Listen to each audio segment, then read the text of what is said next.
Jaga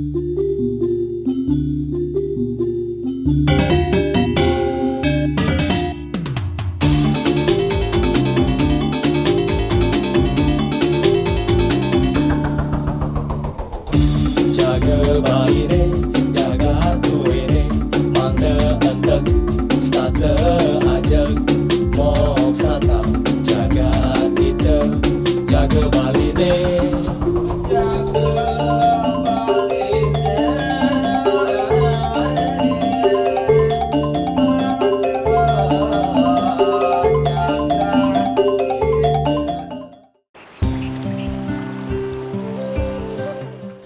Bali memang menjadi salah satu destinasi pariwisata dunia yang terkenal akan keindahan alamnya.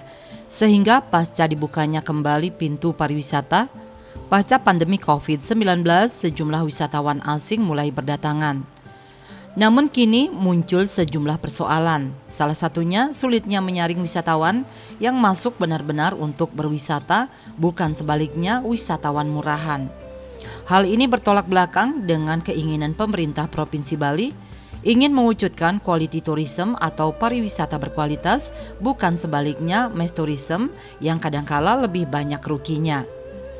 Hal ini terbukti dengan banyaknya persoalan yang ditimbulkan oleh wisatawan yang tidak jelas tujuannya ke Bali, seperti yang terjadi belakangan ini yang viral di media sosial. Tentunya menjadi sebuah pertanyaan bagi kita semua. Ada apa dengan pariwisata Bali? Sehingga banyak turis yang datang ke Bali membuat ulah. Jadi dalam konteks Bali ya terkait dengan tamu asing, khususnya di Badung ini banyak terjadi yang terganggu sama daerah pecandu. Jadi tamu-tamu ini kan sebenarnya yang terpenting ini adalah melakukan regulasinya, melaksanakan regulasinya. Jadi tindakan tegas itu sebenarnya. Karena dari imigrasi sudah jelas, dari segi peraturan lalu lintas sudah jelas, ya kalau memang melanggar ya harus ditindaklanjuti. Karena kalau sampai aturannya dari Pak Gubernur untuk menindak tegas tidak boleh memakai sepeda motor, seterusnya kan ada istilahnya izin SIM internasional dan seterusnya. Dan kita pun juga dua permasalahan yang terjadi. Banyak juga orang-orang lokal, orang-orang kita, orang Indonesia yang mempunyai bisnis terkait dengan bisnis rental sepeda motor. Banyak ada juga yang bule-bule atau orang asing yang mempunyai ilegal ini, mempunyai bisnis yang sama. Bukan di sepeda motornya yang terjadi, banyak juga yang terjadi terkait dengan membuat rumah kos. Termasuk juga ada oknum-oknum bule itu membuat restoran seterusnya dan belanja sendiri ya. Coba lihat sekarang di pasar-pasar tradisional ya, pasar ikan yang ada itu kebanyakan orang bule belanja langsung, artinya menjual kepada teman-temannya yang ada di sini. Ini yang akan dua dilema yang akan bermasalah ya. Kalau kita larang, kita butuh tamu karena kita kan dalam konteks pemulihan.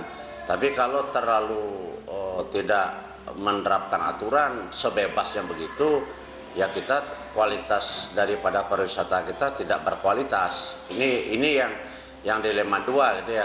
Kita butuh dan yang jelas ketegasan daripada regulasinya. Regulasi imigrasi sudah ada aturan, dia stay ataukah dia di sini selaku turism, apakah dia selaku investor asing dan seterusnya. Karena juga ada yang langsung berbisnis ya, yang langsung berbisnis, langsung membuat hotel atau ujung-ujungnya apa? Ujung-ujung pila-pila yang orang-orang ini ya akan sepi berpengaruh. Terutama sekarang restoran banyak juga dimiliki oleh orang asing yang dalam konteks yang juga oknumnya orang-orang kita juga, orang-orang kita selaku nomininya, karena izin-izinnya itu semua orang lokal gitu. Nah ini perlu penertiban. Selama ini menjadi berita yang sangat viral dan tren, yaitu tentang para turis yang semakin banyak melanggar aturan dan semakin banyak turis-turis yang berulah, terutama di Bali. Nah tentu dari tamu-tamu itu yang sudah memiliki ulah yang kurang bagus, kurang sopan, terutama dalam berkendara, terutama sudah itu etika dan lain sebagainya. Mungkin di jalanan kita bisa lihat bahwa para tamu itu bertelanjang dada, mereka di Bali kayaknya itu mereka benar-benar mendapat kebebasan. Nah, begitu kemungkinan di mata para wisatawan. Nah, tetapi dalam hal ini, tentu setelah pandemi COVID yang melanda kita sudah 2 tahun lamanya, sekarang baru kita memulai para wisatawan baru berdatangan ke Bali. Itu sebenarnya menjadi harapan baik bagi kita di pelaku pariwisata. Nah, tetapi dengan adanya situasi semacam ini, adanya pemberitaan yang sangat viral sekali, mungkin ini akan menjadi suatu bumerang buat kita di Bali. Nah, tentunya dan sudah kita sadari banyak kejadian-kejadian seperti kejadian yang kemarin sudah ada di Bali Selatan, wisatawan berkelahi dengan pemilik kafe, itu akan membawa citra atau mencoreng nama baik pariwisata Bali. Nah, sehingga dalam hal ini kita berharap bersama-sama bahwa pemerintah daerah, pemerintah pusat bekerja sama dengan pemerintah daerah untuk bagaimana mencari jalan yang terbaik sehingga pariwisata Bali untuk kedepannya kembali normal lagi, tidak saja mencari kuantiti, tetapi bagaimana Bali itu menjadi tujuan pariwisata yang berkualitas. Wisatawan-wisatawan asing yang berkunjung ke Bali, itu sebenarnya kembali lagi dua sisi yang sangat berkepentingan. Yang pertama, ketika kita melakukan tindakan tegas untuk mencabut izin visa on arrival kepada turis asing ini ketika mereka melakukan pelanggaran, itu penting sebenarnya supaya tidak terkesan nantinya wisatawan asing itu begitu mudahnya mereka melanggar status mereka. Contohnya, mereka status sebagai turis, ternyata mereka membuka usaha. Mereka status sebagai turis, ternyata mereka melakukan kegiatan-kegiatan pekerjaan seperti tour guide, kemudian travel agent dan lain sebagainya. Bahkan banyak di antara mereka yang memiliki izin seperti izin rental dan sebagainya. Hal ini perlu diperhatikan oleh pihak imigrasi, pihak penegak hukum, pemerintah dan desa adat agar bersinergi ke depan agar mereka ini tidak melanggar ketentuan visa sesuai dengan fungsi daripada visa yang mereka miliki. Dalam hal ini pemerintah juga harus ekstra hati-hati karena dampak daripada pencabutan visa on arrival ini akan berdampak kepada yang lainnya juga. Nah, hal ini perlu diperhatikan, hal-hal mana saja yang mungkin perlu ditindak tegas dan hal mana saja yang masih bisa ditoleransi.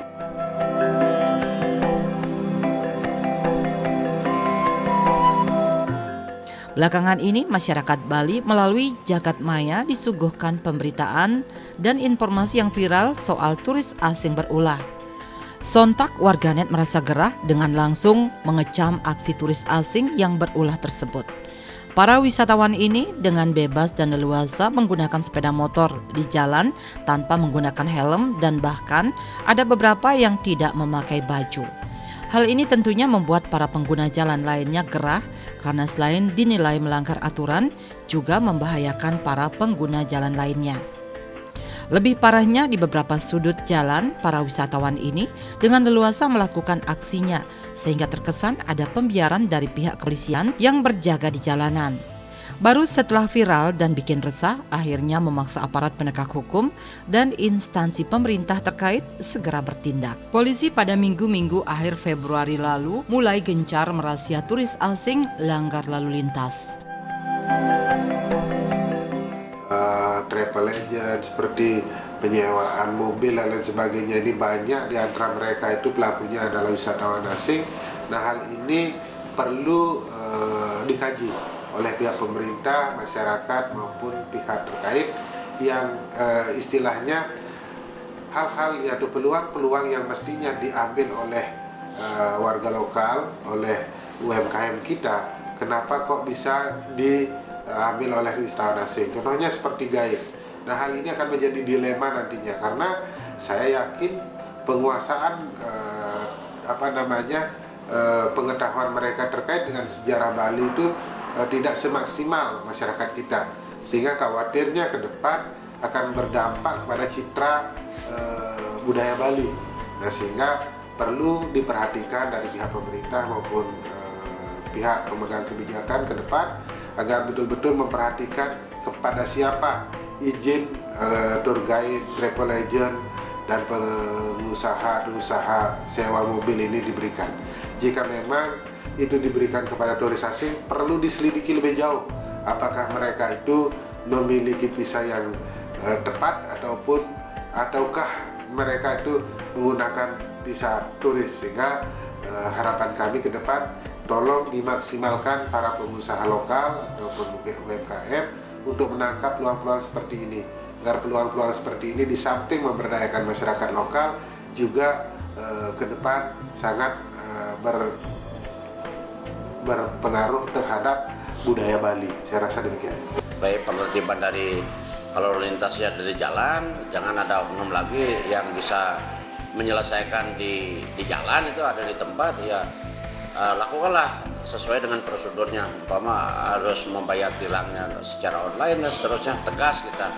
Kalau sudah tegas, kita otomatis ya kesempatan untuk melanggar itu tidak ada. Karena ada yang umpama ada plat nomornya sudah berubah semua. Kalau umpama ada oknum yang menangkap, umpamanya selesai lolos. Nah, ini yang terjadi.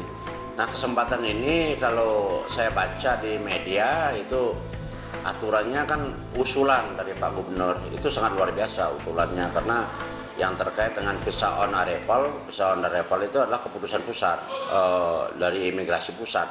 Jadi termasuk Menteri Luar Negeri dan Menteri Menkumham. Jadi di sini yang mudah-mudahan dari semua lini bagaimana yang terbaik. Kalau menurut kami dari Kadin dan dari pengusaha juga, sebaiknya aturan ditindak tegas, itu aja. Kalau sudah aturan ditindak tegas, otomatis ya kita pasti orang-orang bule ini pasti ngikut. Kalau enggak ya sudah gitu. Daripada nanti image daripada pariwisata kita jelek gitu.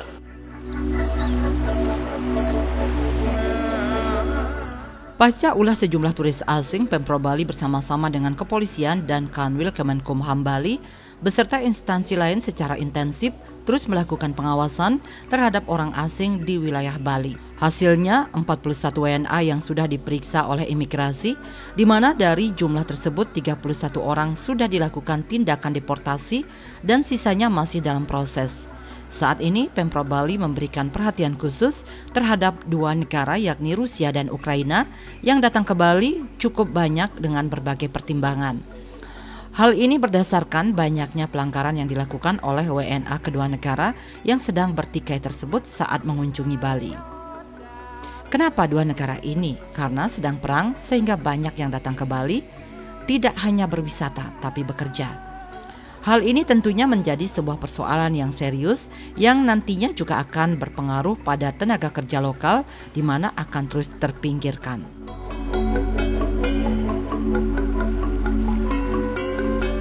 Nah, overstay itu kan jelas. Kalau kita umpama ke luar negeri kan di bandara itu sudah ditanya berapa hari sudah ada di visa on arrival ataukah dari segi visanya sudah jelas berapa hari di sana ya. Habis itu kan harus keluar. Nah, disinilah aturannya harus tegas. Jadi jangan sampai dia di sini ini banyak jadi guru yoga, karena orang kita masih menganggap orang bule itu hebat gitu loh. Orang bule itu hebat, orang bule itu kaya. Padahal di sini juga banyak yang ada juga yang mencuri, ada juga yang minum tidak bayar, banyak itu terjadi. Maka di sini kalau sudah aturan jelas terfilter orangnya, jangan sampai kita dirusak oleh segelintir orang. Karena apa? Karena situasi Rusia sekarang perang dengan Ukraina, banyak sekali orang Rusia sama Ukraina tinggal di sini. Nah, sejarah juga kita melihat. Contohnya dulu tenaga umpama kita belajar, kalau dia lebih banyak ke sini, otomatis tamu lain akan malas. Oh, malas lah di Bali. Orang Australia juga bisa malas di Bali. Oh, bikin ulah sini ribut-ributnya terus gitu. Dia akan bergeser. Apa ini yang kita tuju? Apa kita benar-benar Bali ini akan pariwisata yang menyangkut pariwisata yang inilah berkelas lah gitu. Yang pasti kami dari sisi pelaku pariwisata tentunya berharap kepada pihak pemerintah, yaitu tentang penegakan hukum atau law enforcement. Nah, sehingga persoalan-persoalan yang terjadi pada saat ini tentu akan lebih bisa ditekan, terutama Ditjen Imigrasi dan aparat yang terkait tetap memberikan pengawasan terhadap warga negara asing, sehingga kalau sudah law enforcement-nya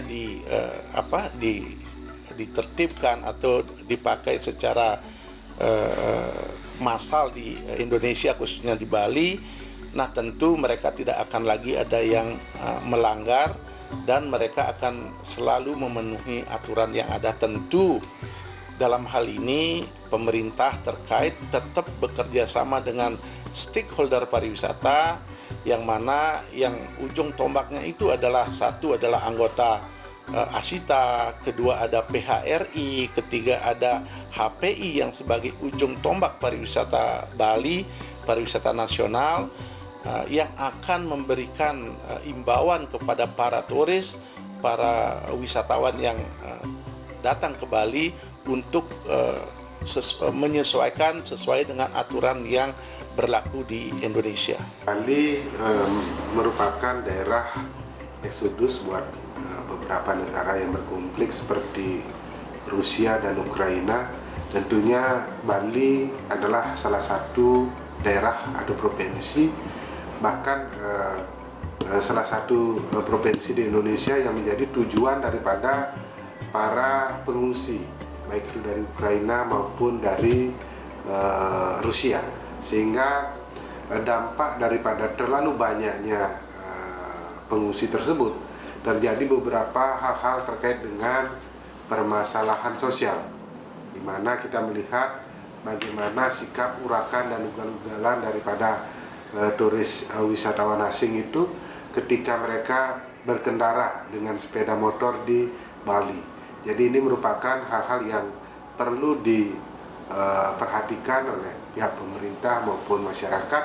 Nah, ketika hal-hal ini terjadi tentu akan sangat berdampak kepada penegakan hukum di Indonesia, sehingga nanti pendapat masyarakat akan menjadi dualisme.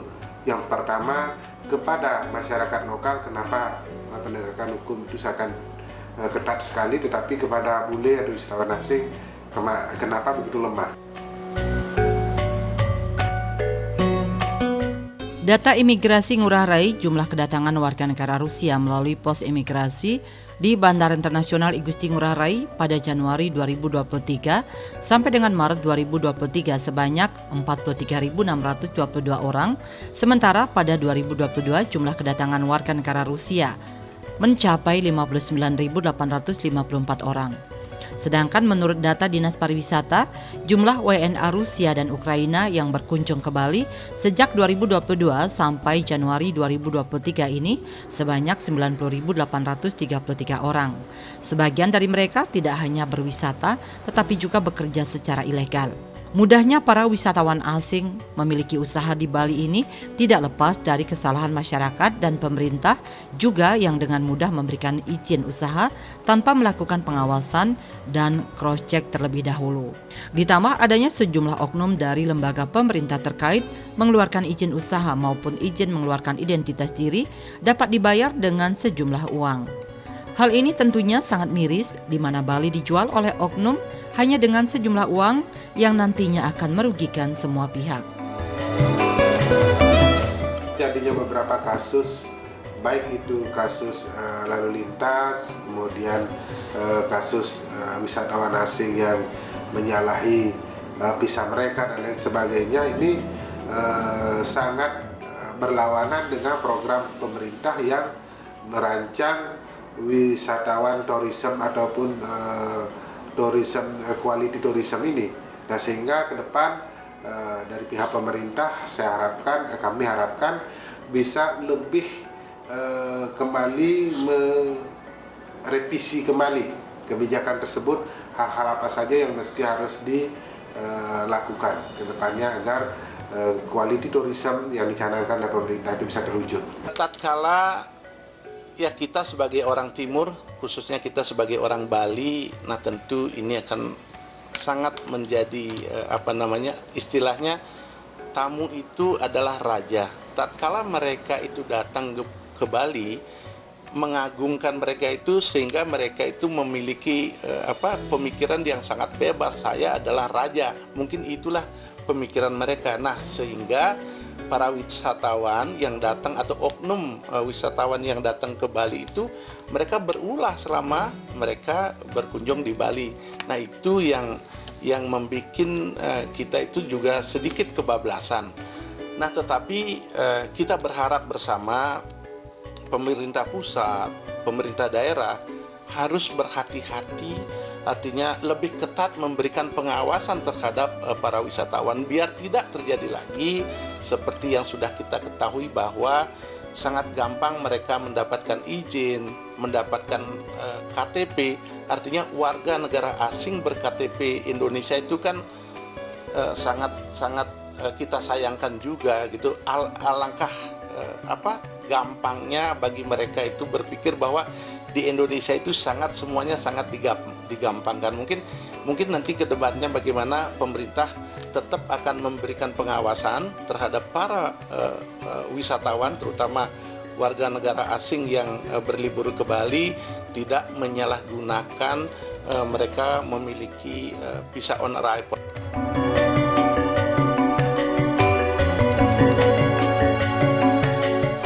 Sikap kita terlalu menjadikan wisatawan sebagai raja yang datang ke Bali juga menjadi salah satu alasan kenapa banyak wisatawan yang membuat ulah di Bali. Terlebih belakangan ini wisatawan yang datang ke Bali sebagian besar yang kurang berkualitas sehingga tidak begitu menghormati adat dan budaya Bali atau daerah tujuan mereka. Boleh saja menjadikan wisatawan sebagai orang yang dihormati karena akan memberikan keuntungan dari devisa yang masuk, namun juga perlu diperhatikan batasan yang harus mereka patuhi. Selain itu, ada tindakan tegas dari masyarakat Bali maupun seluruh komponen yang ada terhadap para wisatawan yang membuat ulah. Begitu juga sebaliknya, masyarakat kita sebagai tuan rumah harus memberikan contoh yang baik dan tegas kepada wisatawan karena mereka kadangkala melihat penduduk lokal sebagai panutan dalam bertingkah. Ya, kebijakan ini berjalan dengan baik. Cuma sekarang kan turisme kita adalah agama adat budaya ya, yang berlandaskan Trita Krana, Nangun Satkerti. Nah, inilah yang di luar daripada bule, di luar daripada orang-orang asing ini, orang-orang kita juga jangan sampai cerminan daripada objek-objek wisata ini sudah mencerminkan yang kotor atau kumal itu. Contoh saya beritahu, ada pengusaha orang-orang kita sudah tidak ada dibikin suatu trotoar, tapi trotoar untuk jualan. Sisi lain juga ada dipakai untuk laundry, tapi jemurannya di pinggir jalan. Nah, ini kan juga saya bilang tadi, cerminan daripada pariwisata internasional kita masih jauh, baik dari infrastrukturnya, non infrastrukturnya, baik dari segi umpamanya dari segi objek wisatanya juga. Kita tamu itu berkunjung ke objek wisata pakai bis di jalan macet, sampai di tempat tujuan trotoarnya jebol. Nah, ini kan banyak yang perlu dibenahi di Bali. Tapi sebenarnya yang urusan tamu yang melanggar kemarin itu ugal-ugalan di jalan ataukah ganti pelat itu kan urusan gampang sebetulnya. Jangan sampai setelah media rame baru bersamaan bermasalah ini, padahal aturan kan udah jelas. Sejumlah turis yang berulah di Bali nampaknya membuat pemerintah gusar hingga mengkaji kemungkinan hapus pelayanan visa on arrival VOA khususnya bagi WNA Rusia dan Ukraina. Hal itu menyusul maraknya bule Rusia dan Ukraina yang berulah saat berada di Bali. Karena menurut catatan Polda Bali, 56 dari 171 pelanggar lalu lintas merupakan warga negara Rusia, sedangkan WNA Ukraina sebanyak 5 orang. Pihak pemerintah juga sudah bersurat kepada Kemenkumham dengan tembusan kepada Menlu untuk mencabut VOA bagi warga Rusia dan Ukraina yang ingin ke Bali. Tentunya keputusan yang diambil ini akan berdampak pada kunjungan wisatawan ke Bali sehingga sebaiknya perlu dipikirkan matang-matang. Kita tidak bisa melihat daripada kepentingan pelaku daripada aturan regulasi saja, karena yang paling bagus, nah ini perlu duduk bersama ya antara pemangku pemerintah dengan adat ya, karena yang cenderung lebih banyak di adatnya. Di adat inilah, di lingkungan adatnya ini benar-benar ada pengawasan juga sampai harus diperhatikan juga bagaimana efek biaya daripada, biar adalah biaya ke desa adatnya ini. Contoh yang efektif di Bali adalah pecalang. Pecalang ini ya yang artinya dalam konteks kalau desa adat itu pelembahannya, tanahnya sudah ada perubahan itu ada bermasalah. Inilah memberikan suatu inovasi bahwa Anda di sini jangan begini, ini bisa melapor. Kalau urusannya dia ACT, otomatis imigrasi. Kalau urusan dia melanggar di jalan, otomatis kepolisian dan seterusnya. Sebenarnya ini harus benar-benar kita duduk bersama dulu. Kalau kita melakukan pencabutan visa on arrival atau pelarangan bisnis bagi para wisatawan, ayo kita duduk bersama. Itu bukan semata-mata sebagai solusi. Nah, seandainya itu yang dilakukan, apakah tidak menjadi efek yang buruk terhadap wisatawan kembali? Nah, ayo kita duduk bersama. Nah, tentu kita harus sepakat tentang keberadaan mereka selama mereka mendapatkan POA ataupun mereka melakukan bisnis di Bali. Nah, sehingga kembali lagi, mari kita bersama-sama pihak pemerintah dan industri pariwisata memberikan yang terbaik buat mereka, terutama dalam pemberian izin kepada warga negara asing. Pasca wabah corona mereda, pemerintah Indonesia menggelar karpet merah bagi turis asing ingin berkunjung ke Indonesia, terutama Bali. Namun bukan berarti pemerintah maupun seluruh komponen masyarakat Bali menerima begitu saja ulah turis yang tidak menghormati aturan adat dan budaya kita. Turis asing harus mematuhi segala peraturan dan norma yang berlaku. Pemerintah harus mengambil tindakan tegas jika mereka melanggar hukum. Di sisi lain, kita juga akan memastikan wisatawan bisa berkegiatan pariwisata secara aman, nyaman, dan menyenangkan selama di Bali. Di sisi lain, pelaku usaha pariwisata juga perlu memberikan edukasi terhadap turis asing saat menggunakan jasa mereka.